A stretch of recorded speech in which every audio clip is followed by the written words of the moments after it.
আসসালামু আলাইকুম এভরিওয়ান। বেলা শেষে তুমি গল্পের 9 নম্বর পার্ট। তো চলো বেশি কথা না কইয়া গল্প শুরু করা যাক। হাসি মুখে বাসা থেকে বের হলাম আর আশেপাশে তাকিয়ে চেনার চেষ্টা করছি এটা কোথায়। একটা ছেলে আমাকে ধমক দিয়ে বলল তাড়াতাড়ি চোখ বন্ধ করতে, আর আমাকে যেন চোখ বেঁধে আবার আগের জায়গায় রেখে আসে। সাথে সাথে একটা ছেলে আমার কাছে এসে চোখ বেঁধে দিল। আমাকে গাড়িতে তুলতেই পেছন থেকে পাখি বলল, ওই ওকে হাসপাতালে রেখে আসো, আর হাসপাতালের বিলটাও দিয়ে আসবে। পাখির কথা মতো ওরা আমাকে হাসপাতালে নিয়ে গেল। ডাক্তার এসে আমাকে কিছু ট্রিটমেন্ট করে দিয়ে গেল আর বলল এখানে 2 দিন থাকতে হবে।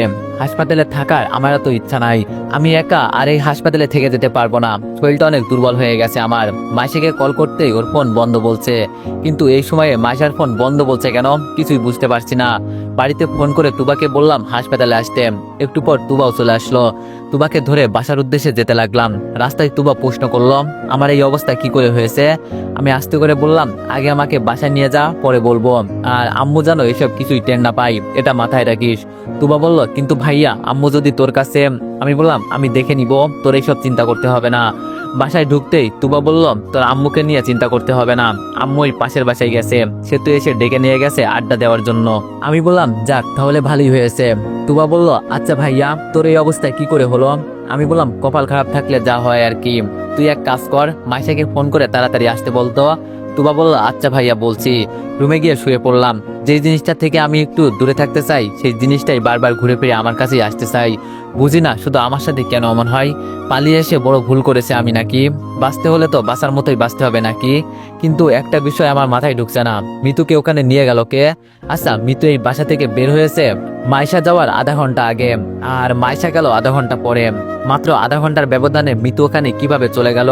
হতে পারে এটা মাইশা নামে পাখির কাজ। তাহলে পাখি আর মাইশা দুজনেই এক। আর ওইদিকে পাখি বলল মাইশা নাকি অফিসের ভিতরে আছে। শহরে আসছিলাম একটু ওদের হাত থেকে বাঁচার জন্য, কিন্তু বাঁচতে গিয়েও বাঁচতে পারলাম না। ওদের নেটওয়ার্ক খুব বড়, সব জায়গায় ওদের লোক আছে। হঠাৎ করে কারো আসার শব্দ পেলাম, সামনে তাকিয়ে দেখি মাইশা অফিসের পোশাকে সরাসরি এখানে চলে আসছে।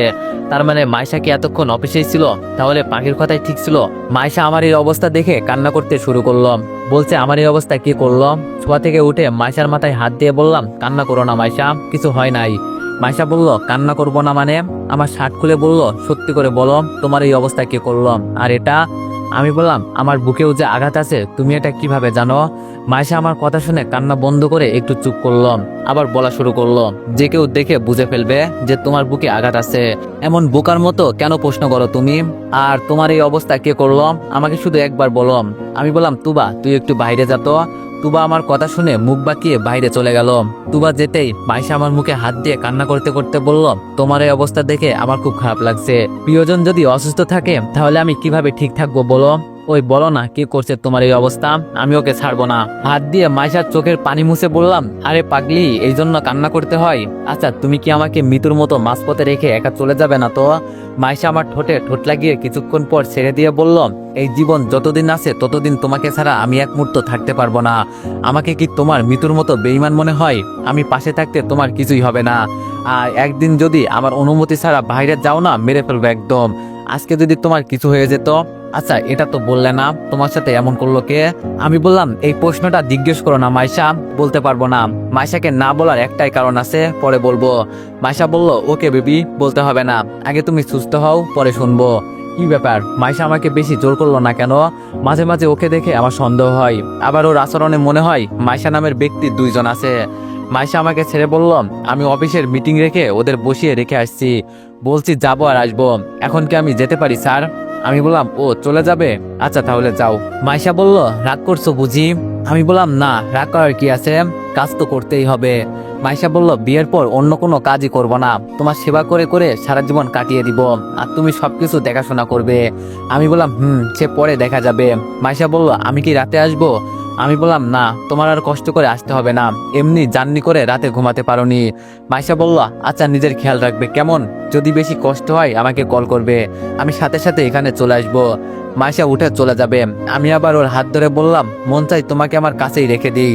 মাইশা আমার দিকে তাকিয়ে বলল আজকে এত ভালোবাসা কোথা থেকে আসছে তোমার? হ্যাঁ। আমি বললাম ভালোবাসা তো অনেক আছে কিন্তু দেখতে পারছি না, হঠাৎ করে কথা বন্ধ করে বসে আছি। মাইশা আমার হাত ঝাঁকি দিয়ে বলল ওই তোমার কি হয়েছে, হ্যাঁ কথা বলছো না কেন? আমি বললাম শরীরটা অনেক খারাপ লাগছে মাইশা, বুঝলাম না হঠাৎ করে কেন এমন হচ্ছে। মাইশা আমার পাশে বসে বলল, থাক আজ আর যাবো না অফিসে, যদি তোমার কিছু দরকার লাগে তখন কে আসবে? আমি বললাম, থাক লাগবে না, তুমি অফিসে চলে যাও। মাইশা বলল, আরে না, চুপচাপ বসে থাকো, এখন কাপড় তো চেঞ্জ করতে হবে, সব তো বাসায় রেখে আসছি। আমি হাসি দিয়ে বললাম, আমার শার্ট প্যান্ট পরে ফেলো, ভালো দেখাবে, নইলে তোমার কাছ থেকে কাপড় নিয়ে পড়ো। মাইশা আমার গালে একটা কিস দিয়ে বলল, আমি তো এখন আমার স্বামীর বাড়িতে, তাই তোমার কাপড় পরাই আমার কাছে বেস্ট হবে। মাইশা আমার শার্ট প্যান্ট নিয়ে ওয়াশরুমে চলে গেল। ভাবলাম মাইশার ফোনটা একটু চেকিং করে দেখি, ও কি সত্যি পাখি নাকি মাইশা। কিন্তু এই মুহূর্তে আমার ফোন বাজতে লাগলো। ভাবলাম এখন আবার কে কল করলো, সবাই তো এখন আমাদের বাসায় আছে। ফোন রিসিভ করতেই ওপাশ থেকে চিকন কণ্ঠে আওয়াজ আসলো, আমি কি সঠিক নম্বরে কল দিয়েছি কিনা।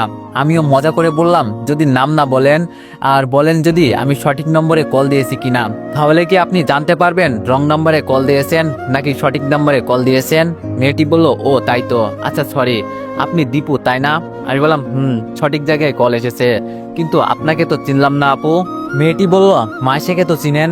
আমি বললাম, মাইশা আমার হবু আইব, ওকে চিনবো না মানে?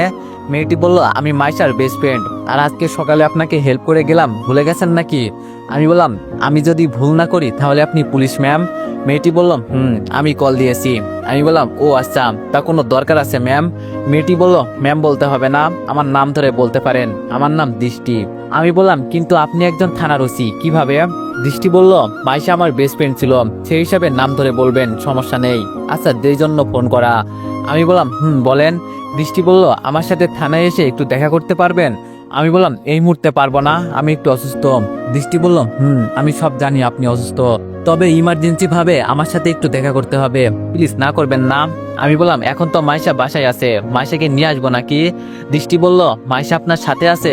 আমি বললাম, না, ও ওয়াশরুমে কাপড় চেঞ্জ করছে। দৃষ্টি বলল, সাবধান, আমি যে আপনার সাথে কথা বলছি, মাইশাকে একদম কিছুই বলবেন না, আর ও যেন একটুও কোনো কিছু টের না পাই। আমি বললাম, কেন, জানতে পারি? দৃষ্টি বলল, বলবো। আচ্ছা, আজকে তো বিকাল হয়ে গেছে, রাতে আসতে পারবেন, আমি গাড়ি পাঠিয়ে দিব। আমি বললাম, মাইশা আজকে বাসায় থাকবে হয়তো, দেখি সকালে সময় করে চলে আসবো। দৃষ্টি বলল, ওকে ঠিক আছে, আর এখন সবকিছু আপনার উপর নির্ভর করছে, এজন্য মাইশাকে কোনো কিছুই জানতে দিবেন না। আমি বললাম, বিষয়টা কি আমি জানতে পারি? আমি বললাম, সব বলবো, চিন্তা করবেন না, শুধু আমার সাথে একটু দেখা করেন। আমি বললাম, আচ্ছা বাই দৃষ্টি ম্যাম। মাইশা হয়তো এখন বের হবে, ফোন করার আগে দৃষ্টি বলল, শুধু দৃষ্টি বলে ডাকবা কেমন, আর কালকে যখন বের হবে আমাকে একটা কল করবে, নিজেকে ঢেকে বের হবে, যাতে কেউ তোমায় দেখেও চিনতে না পারে। ফোন ডাকার পর বসে চিন্তা করছি, দৃষ্টি কি নিয়ে গবেষণা করছে যে আমাকে যেতে বলছে, নাকি ও আমার মতো একই বিষয় নিয়ে কোনোভাবে চিন্তিত হয়তো। ভাবছিলাম মাইশার ফোনটা একটু চেকিং করে দেখব, কিন্তু তার হলো না। হাইরে কপাল, হঠাৎ করে মাইশার দরজা খুলে ওয়াশরুম থেকে বের হলো। মাইশাকে দেখে আমি তো পুরোই টাসকি খেয়ে গেলাম। একটা মেয়েকে শার্ট প্যান্ট পরা অবস্থায় এতটা পরিমাণে সুন্দর লাগতে পারে সেটা তো আমার জানাই ছিল না। আমি তো ওর রূপের আগুনে সত্যি মারা যাব। মাইশা আমার কাছে এসে চুপটি করে আমার পাশে বসলো, জোরে একটা চিমটি দিয়ে বললাম, এই যে সাহেব, কি হয়েছে, এমন নেবার মতো চোখে তাকিয়ে কি দেখেন? হাসি মুখে বললাম, দেখছি একটা মেয়েকে শার্ট প্যান্ট পরা অবস্থায় কতটা আকর্ষণ লাগে, সত্যি আমি তোমার মায়ায় পড়ে গেছি। আচ্ছা, এতটা পরিমাণে সুন্দর কেন তুমি বলো তো? মাইশা আমার নাকের সাথে ওর নাক মিলিয়ে বলল, সত্যি আমি সুন্দর? আমি বললাম, খুব সুন্দর, মন চাই তোমাকে আমি। মাইশা বলল, থাক আর বলতে হবে না এইসব বিয়ের পর। আমি বললাম, খুব জড়িয়ে ধরতে ইচ্ছা করছে মাইশা, কিন্তু পারবো না। মাইশা বলল, ইস, আমার বাবুটার বুকে অনেক ভালোবাসা আছে না, থাক সব ভালোবাসা জমা রাখো, পরে আমি সবগুলো হিসাব করে নিব। মাইশার থেকে সরে গিয়ে বললাম, মাইশা একটা কথা বলবো। মাইশা বলল, এজন্য কি অনুমতি নিতে হয় পাগল, বলো। আমি বললাম, এই পোশাকে সাবধান, কোথাও বের হবা না, এখানে থাকতে পারো, সমস্যা নেই, আম্মু আর তুবা কিছু বলবে না, কিন্তু বাইরে কারোর সামনে একদম যাবে না, আমি চাই না আমি ছাড়া তোমাকে এমন ভাবে কেউ দেখুক। মাইশা বলল, আমার পাগলটার আমাকে নিয়ে অনেক চিন্তা আছে দেখি, তোমাকে এত চিন্তা করতে হবে না বেবি, আমি তো তোমাকে দেখানোর জন্য পোশাক পরছি, আর বাইরে যাব কেন, আমার কি মাথা খারাপ হয়ে গেছে? আমি বললাম, আই লাভ ইউ। মাইশা বলল, না এখন না, আগে তুমি সুস্থ হও, পরে তোমাকে আমি আমার চোখের সামনে থেকে কোথাও যেতে দিব না। আমি বললাম, তাই বলে এই প্রশ্নের উত্তর দিবে না? মাইশা বলল, আমার চোখের দিকে তাকিয়ে বলো তো তোমার এই প্রশ্নের উত্তর কি হবে? আমি বললাম, বুঝছি, আচ্ছা আমার জন্য এক কাপ চা বানিয়ে আনতে পারবে? মাইশা বলল, কিন্তু আমি তো কখনো রান্না করিনি। আমি বললাম, বড়লোক মেয়েদের এই একটাই স্বভাব, তারা রান্না করতে পারে না, কিন্তু আমার বউ হতে হলে সব গুণ থাকতে হবে, বুঝলে? আমি তোমাকে ডেকে বলছি ওর সাথে গিয়ে শিখবে। মাইশা বলল, তোমার জন্য আমি সবকিছু করতে রাজি আছি। আমি বললাম সে তো আমি জানি, আর উন্না নিয়ে যাও সাথে, এভাবে যাবে না একদম। মাইশা দাঁড়িয়ে যেতে যেতে বলল, এতটা পরিমাণে ভালোবাসো আমাকে, আমি তো ভাবতাম কোনোদিনই তোমার ভালোবাসা পাবো না। কিন্তু একটা কথা কি জানো বেবি, এতটা পরিমাণের ভালোবাসা কখনো ঠিক না। হয়তো আমাদের ক্ষেত্রেও তাই হবে, একসময় তুমি আর আমি আলাদা হয়েও যেতে পারি। তবে আমি সবসময় তোমাকেই চাই আর চাইবো। আমার পাপের শাস্তি হয়তো এই পর্যন্ত বলে মাইশা চলে গেল, আর কোনো কথা বলল না। তবে মাইশার লাস্টের বলা কথাগুলো আমার কানে এখনো বাজছে। ও এমন করে বললো কেন, আমার মাথায় তো কিছুই ঢুকছে না। আরও আলাদা হয়ে যাবে বলতে কি বোঝালো? আরে ধুর, মাইশা আমাকে ভয় দেখাচ্ছে আর আমিও ভয় পেয়ে গেলাম। কতটা বোকা আমি, হ্যাঁ। একটু পর মাইশা চায়ের কাপ হাতে নিয়ে বলল, এখন খেয়ে দেখো তো কেমন হয়েছে। তা অল্প একটু খেয়েই বুঝে গেলাম এটা তুবা তৈরি করেছে। মাইশার দিকে তাকিয়ে বললাম, চা তো তুমি তৈরি করো নাই, তুবা বানিয়ে দিয়েছে না? মাইশা বলল, তুমি বুঝলে কি করে? আমি বললাম, আমি প্রতিদিনই ওর হাতে চা খাই। আর তুমি কি কিছু শিখতে পারলে? মাইশা বলল, শিখেছি, শুধু আগুন জ্বালানো। মাইশার মাথায় টুকা দিয়ে বললাম, এটাই তো আজকের জন্য অনেক। যখনই সময় পাবে আম্মুর কাছে এসে রান্না করা শিখবে, পারবে না? মাইশা বলল, পারবো না কেন? আমি বললাম, মাইশা, আম্মু আসলে আম্মুকে একটু 2-5 বুঝিয়ে দিও, নইলে আম্মু এসে আবার কান্না করা শুরু করবে। মাইশা বলল, আচ্ছা, এ নিয়ে তোমাকে চিন্তা করতে হবে না। এখন কি আরো কিছু খাবে? আমি বললাম, না, আমি আর খাবো না, তুমি গিয়ে খাও, তোমার মুখটা এমনি শুকিয়ে গেছে। যাও, তুবার তুমি কিছু খেয়ে নাও। মাইশা বলল, একা একা থাকতে পারবে? আমি বললাম, আরে পাগলি, আমার চিন্তা করতে হবে না, যাও। মাইশা বলল, তুমি এত কিউট কেন বলো তো, তোমাকে দেখলেই মন চাই। আমি বললাম, কি করতে মন চাই মাইশা? মাইশা বলল, কিছু না, আচ্ছা তুমি থাকো। আমি মাইশার কথা শুনে মুস্কি মুস্কি হাসতে লাগলাম। মাইশা চলে যাওয়ার পর কিছুক্ষণ বসে বসে গেম খেললাম। আম্মু আসার পর 2-5 বুঝিয়ে দিলাম, বললাম অ্যাক্সিডেন্ট হয়েছিল, তাই এমন হয়েছে। রাতে মাইশাকে বললাম তোমার সাথে থাকতে, আর বললাম যদি সমস্যা হয় ডেকে নিব। এমনি আমার বুকের মাঝে সমস্যা, যদি মাইশা একবার জড়িয়ে ধরে না আমার জীবন শেষ। এজন্য ওকে তোমার সাথে থাকতে বললাম। সকালে রুমে শুয়ে আসি, মাইশা এসে আমাকে বলল তাড়াতাড়ি ফ্রেশ হয়ে নিতে। ও আমাকে নাস্তা খাইয়ে নাকি আবার অফিসে চলে যাবে। আমিও ঘুম ঘুম চোখে ওয়াশরুমে ঢুকে ফ্রেশ হয়ে নিলাম। বের হয়ে বিছানায় বসতেই মাইশা নাস্তা হাতে রুমে ঢুকে বলল, এতটা বেলা হয়ে গেছে, এত দেরিতে ঘুম থেকে উঠলে চলবে না, আরো আগে উঠতে হবে। আমি বললাম, কি করব বলো, রাতে একটু ব্যথা করছিল, এজন্য দেরিতে ঘুমাতে হয়েছে। মাইশা বলল, আমাকে তো বললে না, এখন তোমার কেমন লাগছে? আমি বললাম, এই তো মোটামুটি ভালো। মাইশা আমার মুখে খাবার তুলে দিয়ে বলল, এখন খেয়ে নাও, পরে কথা বলবো। আমি বললাম, তুমি খেয়েছো? মাইশা বলল, আম্মু আমাকে জোর করে খাইয়ে দিছে, ভাবছিলাম তোমার সাথে খাবো। আমি বললাম, ভালো করছে। খেতে খেতে মাইশা প্রশ্ন করলাম, আর মাত্র 2 দিন? আমি বললাম, আর মাত্র 2 দিন কিসের মাইশা? মাইশা বলল, মনে করে দেখো, তুমি ভুলে গেছো না? আমি বললাম, ও হ্যাঁ, মনে পড়ছে, শুক্রবারে তো আমাদের বিয়ে। মাইশা একটু লজ্জার ভাব করে বললাম, আমরা একটা পবিত্র বন্ধনে যুক্ত হয়ে যাব, এটা ভেবেই আমার খুব ভালো লাগছে। আমি বললাম, জানো মাইশা, আমারও খুব ভালো লাগছে, তোমার মতো একটা মেয়ে আমার বউ হবে, এটা তো আমার ভাগ্যের বিষয়। মাইশা বলল, এভাবে বলবেন না, আমার লজ্জা লাগে। আচ্ছা, এখন কি আমি তাহলে যেতে পারি? আমি বললাম, যাও, আর কোনো ছেলের দিকে একদম তাকাবে না, কেমন? মাইশা আমার ঠোঁটে কিস করে বললাম, আমি জানি তো আমার বেবি আমাকে কতটা ভালোবাসে আর আমার জন্য কতটা চিন্তা করে। এত চিন্তা করতে হবে না, তুমি ছাড়া আমার এই মনে কেউ নেই। আর যদি কোনো কিছু দরকার হয় আমাকে বলবে, কেমন? আমার অনুমতি ছাড়া একদম বাইরে কোথাও যাবে না। যদি একবার আমাকে না বলে কোথাও যাও না, পরে দেখতে পারবে। আমি বললাম, আচ্ছা যাও, কথা দিলাম। এখন তো খুশি? মাইশা বলল, খুব খুশি। আচ্ছা তাহলে আমি আসি। আমি বললাম, মন তো চাই তোমাকে চোখের সামনে বসিয়ে রাখি। মাইশা যেতে যেতে বলল, পাগল প্রেমিক আমার। মাইশা চলে যাওয়ার পর দৃষ্টিকে ফোন করে বললাম গাড়ি পাঠাতে।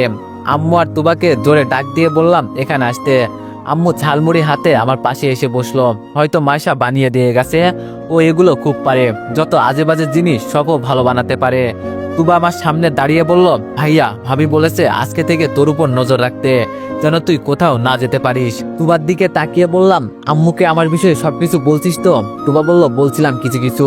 আমি আম্মুর দিকে তাকিয়ে বললাম, আম্মু, আমার সাথে কেউ একজন গেম খেলছে, ওরা চায় আমার পরিবারের সবাইকে মেরে ফেলতে। শুধু আমার একটা ভুলের কারণে এমন হয়েছে। যদি সেই দিন আমি পালিয়ে না আসতাম তাহলে আমাকে ওরা মেরে ফেলতো। আর চিন্তা করো না, তোমাদের কিছুই হবে না আমি থাকতে। আম্মু আমার মাথায় হাত দিয়ে বলল, কিন্তু বাবা, আমার ভয় হয় যদি তোর কিছু হয়ে যায়। আর ওদের সাথে লাগতে গেলি কেন? আমি বললাম, এখানে আমার কোনো দোষ ছিল না আম্মু, ওরা আমাকে রাস্তা থেকে তুলে নিয়ে গিয়েছিল। চিন্তা করো না, আমার কিছু হবে না। আর তুবা, তুই ভালো করে শোন, আজকে থেকে আমি কোথায় যাই আর না যাই মাইশাকে কিছু বলবি না একদম। মাইশা যেন কোনোভাবেই জানতে না পারে আমার বিষয়ে। আম্মু আমার মুখে ঝালমুড়ি দিয়ে বলল, ও তো তোর জীবনের সাথী হবে, তাহলে ওকে তো বলা দরকার না সবকিছু। মনে মনে বললাম, কি করে বুঝাই তোমাকে আম্মু, এখানে মাইশা নামে ব্যক্তি দুইজন আছে। আমি এখনো শিওর না কোনটা আসল মাইশা আর কোনটা নকল মাইশা, তবে খুব তাড়াতাড়ি এর সমাধান খুঁজে বের করব। আম্মুকে হতাশ না করে বললাম, দেখো আম্মু, মাইশা সারাদিন অফিস করে, নানা রকম চিন্তা থাকে ওর মাথায়, কখন কি করবে, তাই ওকে আর কোনো বাড়তি টেনশন দিতে চাই না। আমার বিষয় বরং আমি নিজেই দেখে নিব। তুবা আমার পাশে বসে বলল, কিন্তু ভাইয়া ভাবি যে বলল। আমি বললাম, তোর ভাবি আমার থেকে ভালো হয়ে গেল তোর কাছে? তুবা আমার হাত ধরে বলল, সরি ভাইয়া, আর হবে না। আমি বললাম, মনে থাকে জানো। এখন বাইরে গিয়ে দেখ, একটা পুলিশের জিপ গাড়ি আসার কথা, আসলে আমাকে ডাক দিবি। আম্মু ধমক দিয়ে বলল, এই অসুস্থ শরীর নিয়ে এখন আবার কোথায় যাবি? আমি বললাম, আম্মু তোমার কিছু চিন্তা করতে হবে না, কিছু হবে না আমার। আম্মু বলল, কিন্তু পুলিশ আসলো কেন? আমি বললাম, ওই মনে করো তোমার ছেলের কাজে এখন পুলিশ সাহায্য করবে, এখন আমি আর একা না। আম্মু বলল, আচ্ছা সাবধানে সবকিছু করিস। আম্মু চলে যাওয়ার পর রেডি হলাম। তুবার ডাক দিয়ে বলল, গাড়ি এসে গেছে। আস্তে আস্তে হেঁটে গিয়ে গাড়িতে বসলাম। আমাকে নেওয়ার জন্য দুইজন কনস্টেবল এসেছে। আমাকে যে পুলিশ সাহায্য করবে এই জন্য আম্মুকে বললাম, যেন আম্মুর মনের ভিতর থেকে ভয়টা দূর হয়ে যায়।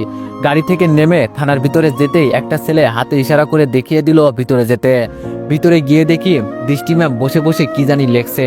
আমার উপর না তাকিয়েই বলল, পর্দাটা ভালো করে টেনে আসতে। আমিও তাই করলাম।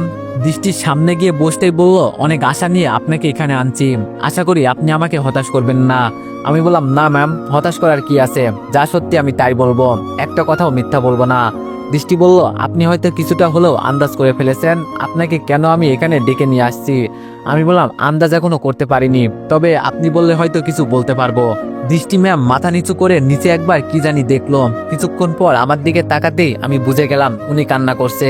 আমি অবাক হয়ে বললাম, আপনি কান্না করছেন কেন ম্যাম, কি হয়েছে আপনার? দৃষ্টি বলল, কান্না করছি কেন আমি তাই বলছো না? আমার জীবন ওরা নষ্ট করে ফেলেছে। আমি ওনাকে আশ্বাস দিয়ে বললাম, কি হয়েছে আমাকে বলুন তো, আমি যতটুকু সম্ভব হয় সাহায্য করব। দৃষ্টি বলল, আমার আপন বলতেই পৃথিবীতে একটা মাত্রই ছোট বোন ছিল। সেই দিন কলেজ থেকে আসার পর ওকে আর খুঁজে পাওয়া যাচ্ছে না। আর আমি ভালো করেই খোঁজখবর নিয়ে দেখছি, আমার বোনের মতোই অনেক ছেলে মেয়ে এভাবে নিরুদ্দেশ হয়ে গেছে। অনেকেই আমাদের থানায় এসে ডায়েরি লিখে গেছে, কিন্তু আমরা কিছুই করতে পারলাম না। কি করব আমি বলেন, যেখানে আজ 10 দিন ধরে আমার বোনকে খুঁজে পাওয়া যাচ্ছে না। আমি বললাম, কি 10 দিন? দৃষ্টি বলল, 10 দিন। এবার আমার চোখ দিয়ে পানি পড়ছে দৃষ্টি ম্যামের কথা শুনে। আমি কথা বলার মতো কোনো শব্দ খুঁজে পাচ্ছি না। কি বলে ওনাকে সান্ত্বনা দিব তাই চিন্তা করছি। ম্যাম ওনার চোখের পানি মুছে বলল, একে আপনি কান্না করছেন কেন? যেখানে আমার বোনকে আমি খুঁজে পাচ্ছি না সেখানে আপনি? তোতলাতে তোতলাতে বললাম, আপু আপনার বোনকে হয়তো ওরা মেরে ফেলেছে। দৃষ্টি লাফ দিয়ে উঠে আমার গলা চেপে ধরে চিৎকার দিয়ে বলল, এই তুই কি বললি? আমার বোনকে মেরে ফেলছে মানে কি বলতে চাস? তাড়াতাড়ি একটা মেয়ে এসে দৃষ্টি ম্যামকে ছাড়িয়ে বলল, শান্তন ম্যাম, এত রেগে যাবেন না। অনেকটাই সময় চলে যাওয়ার পর ম্যাম আমাকে সরি বলে বলল, কি করব বলো? নিজের আপন মায়ের পেটের বোনের নামে এইসব শুনলে রাগ কার উঠবে না বলো? আর হঠাৎ করে এই কথা বললে কেন? আমি বললাম, তার আগে একটা কথা জানতে চাই, আমাকে কিভাবে আপনি সন্দেহ করলেন যে আমি এইসব সম্পর্কে জানি? দৃষ্টি ম্যাম একটা ভিডিও আমার সামনে প্লে করে বলল, এই যে এখানে দেখো, ভিডিওতে দেখা যাচ্ছে আমার চোখ বেঁধে নিয়ে যাচ্ছে, আর ভিডিওর শেষে আমাকে আবার হাসপাতালের বেডে দেখা গেল। দৃষ্টি ম্যাম ফোনটা হাতে নিয়ে বলল, এজন্য তোমার উপর আমার একটু সন্দেহ, তুমি হয়তো এই সম্পর্কে কিছু বলতে পারবে। আমি বললাম, বলবো এক শর্তে, যদি আমাকে ওদের মারতে সাহায্য করেন। দৃষ্টি বলল, অবশ্যই করব, যদি সেটা ন্যায় বিচার হয়। আমি বললাম, তাহলে শুনুন, প্রথম থেকে শুরু করে পাখি আর মিমের হাজবেন্ডের বিষয়ে সব বললাম, আর মাইশা আর পাখির মতো মেয়ে দেখতে যে দুইজন সেটাও বললাম। আমার শরীর থেকে শার্টটা খুলে দেখিয়ে বললাম, আমি একা আর ওরা অনেকজন, কিভাবে পারি বলেন, কি করার আছে আমার? দৃষ্টি ম্যাম কান্না করতে করতে বলল, তাহলে আমার বোনকে ওরা? আমি বললাম, হয়তো এখনো মারে নাই, এই কারণটা পরে বলবো, তবে আমাদের কিছু একটা করতে হবে। দৃষ্টি বলল, প্রতিটা থানায় প্রতি রিপোর্ট আসছে যে মানুষ নাকি উধাও হয়ে যাচ্ছে, আর ওরা এতটা পরিমাণে নিকৃষ্ট কিভাবে হতে পারে? ছাড়বো না আমি ওদের, তবে তুমি কি কোনো ঠিকানা বলতে পারবে ওদের? আমি বললাম, দেখেন ম্যাম, সবসময় আমার চোখ বেঁধে নিয়ে গেছে, খুব চেষ্টা করছি আমি জানতে যে আমি কোথায় আছি, কিন্তু পারিনি, খুব তাড়া করা। দৃষ্টি বলল, আমার বোনের তো কিছু হবে না। আমি বললাম, আমি যতটুকু আন্দাজ করছি, মাইশা যদি আপনার বেস্ট ফ্রেন্ড হয়, আর মাইশা যদিও দুইজন হয়, তাহলেও কোনো সমস্যা নেই, কারণ আপনি যদি ওদের ধরার জন্য ওদের পিছনে পড়েন, তাহলে আপনার বোনকে দেখিয়ে আপনাকে ভয় দেখাবে। এজন্য হয়তো আটকে রাখছে। আমার কথা শুনে দৃষ্টির দেহ হয়তো প্রাণ ফিরে আসছে, চোখের পানি মুছে বলল, একটা মানুষ কিভাবে আরেকটা মানুষকে মারতে পারে?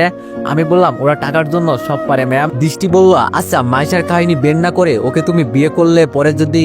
আমি বললাম, কি করব বলেন, আম্মুকে আমি কষ্ট দিতে পারবো না, আর মাইশা আমাকে খুব ভালোবাসে। আমার বিশ্বাস মাইশা নামের ব্যক্তি 2জন আছে। দৃষ্টি বলল, এমনটা ভাবার কারণ? আমি বললাম, কারণ হলো পাখি নামের যে আছে ওর চেহারাটা একটু কালো, আর মাইশার চেহারা উজ্জ্বল। মাইশার মনের ভিতরে আমার জন্য সবসময় ভালোবাসা দেখছি। যে আমাকে নিজ হাতে খাইয়ে দিতে পারে সে কি আমাকে নিজ হাতে মারতে পারবে? আপনার কি বিশ্বাস হয়? দৃষ্টি বলল, কি বলবো, কিছুই বলতে পারবো না, তবে আমি ওদের কাউকে ছাড়বো না। আমি উপর মহলে কথা বলবো, আপনি আমাদের সাথে কাজ করবেন, আমাদের খুনি পর্যন্ত যেতে হেল্প করবেন, বিনিময়ে আপনাকে টাকা দেওয়া হবে। আর যদি সফল হই আমরা, আমি উপর মহলে অনুরোধ করব আপনার জন্য যেন আপনার একটা সরকারি চাকরি হয়ে যায়, বাকিটা আপনার ইচ্ছা। আমি বললাম, সে পরে দেখা যাবে, আগে আমি একা ছিলাম তাই কিছু করতে পারিনি, কিন্তু এবার করব। মিমের হাজবেন্ডের আর আমার এক্স বউ মৃত্যুর ভিডিও দিয়ে বললাম, এই যে একটা প্রমাণ, আস্তে আস্তে সব হয়ে যাবে। দৃষ্টি বলল, আপনাকে অনেক অনেক ধন্যবাদ, তাহলে এখন থেকে আপনি আমাদের সাথে কাজ করবেন। আমি বললাম, কিন্তু আমি তো অসুস্থ। দৃষ্টি বলল, 10 দিন সময় দিলাম আপনাকে সুস্থ হতে, এই 10 দিনে সবকিছু বন্ধ থাকবে। 10 দিন পর আমার সাথে এসে দেখা করবেন। আর আপনার হাত ধরে বলছি, যদি ওরা আবার আপনার সাথে কথা বলতে চেষ্টা করে, আমার বোনের বিষয়টা একটু দেখবেন। যদি কল দেয় সাথে সাথে আমার সাথে কন্ট্যাক্ট করবেন, ওদের লোকেশন ট্যাগ করতে হবে। আমি বললাম, আচ্ছা যতটুকু সম্ভব আমি চেষ্টা করব। দৃষ্টি হাতে গিয়ে দিয়ে বলল, তাহলে আজকে থেকে ফ্রেন্ড। আমি বললাম, কিন্তু আপনি এত বড় একজন। দৃষ্টি বলল, কোনো কিন্তু নয়, আমাদের একসাথে এগিয়ে যেতে হবে, তাই ফ্রেন্ড। দৃষ্টির সাথে হাত মিলিয়ে বললাম, ওকে ঠিক আছে। দৃষ্টি বলল, তাহলে আজকে থেকে তোমার জন্য খুব শক্ত একটা টিম তৈরি করব, শুধু তুমি একটু সুস্থ হও। আমি বললাম, ঠিক আছে। দৃষ্টি বলল, দীপু যাওয়ার আগে একটা বিষয় মাথায় রেখো, তোমার বিয়ে কার সাথে হচ্ছে? আমি বললাম, এমনি খুব চিন্তায় আছি, আর টেনশন দিবেন না, মাইশাকে আমার বিয়ে করতেই হবে, নইলে আম্মু মন খারাপ করবে। থাক, এইসব আমার বিষয় আমি দেখে নিব, তোমার চিন্তা করতে হবে না। দৃষ্টি বলল, আচ্ছা দাঁড়াও, টেলিফোন এসেছে, হয়তো স্যার কল দিয়েছে, দেখি কি বলে। দৃষ্টি কিছুক্ষণ কথা বলে বলল, অলরেডি এই রহস্য সমাধান করার জন্য আমাকে কালকে ডাকা হয়েছে, সাথে আপনার কথাও বলবো সব বিষয়ে, তাহলে হয়তো ওনারা একটু ভরসা পাবে। আমি বললাম, যা ভালো বুঝেন। আচ্ছা আমি এখন তাহলে যাই। দৃষ্টি বলল, ওকে যাও, কিন্তু মনে রাখবে 10 দিন সময় আছে তোমার হাতে। আমি বললাম, বলতে হবে না, আর শুক্রবারে চলে আসবেন। দৃষ্টি বলল, আমি তোমাকে কিছু বলবো না, মাইশা আমার বেস্ট ফ্রেন্ড, তবু ওকে আমার সন্দেহ লাগে, আমার মন বলে ও অনেক ভালো একটা মেয়ে। আমি বললাম, আমার কপালে যা আছে তাই হবে, এ নিয়ে এত চিন্তা করি না। দৃষ্টি টেবিলের উপর হাত রেখে বলল, আমার হাতে হাত রেখে প্রতিজ্ঞা করো, বেইমানি করবেন আমার সাথে। দৃষ্টির হাতে হাত রেখে বললাম, বিশ্বাস করতে পারেন আমাকে, আমি ওদের কাউকে ছাড়বো না। দৃষ্টি হাসি মুখে একটা চকলেট দিয়ে এক কনস্টেবলকে ডেকে বলল, ওকে খুব সাবধানে বাসায় পৌঁছে দিয়ে আসো, কারণ ও আমার একমাত্র প্রমাণ। আমি বললাম, এত চাপ নিবেন না দৃষ্টি ম্যাডাম, আর শুক্রবারের সময় মতো চলে আসবেন। থানা থেকে বের হয়ে জিপে উঠলাম, হঠাৎ রাস্তার এক কোণে। তো এভরিওয়ান, সবাই নেক্সট পার্টের জন্য অপেক্ষা করো, আর সবাই একটু বেশি বেশি লাইক আর কমেন্ট করে দিও। ধন্যবাদ।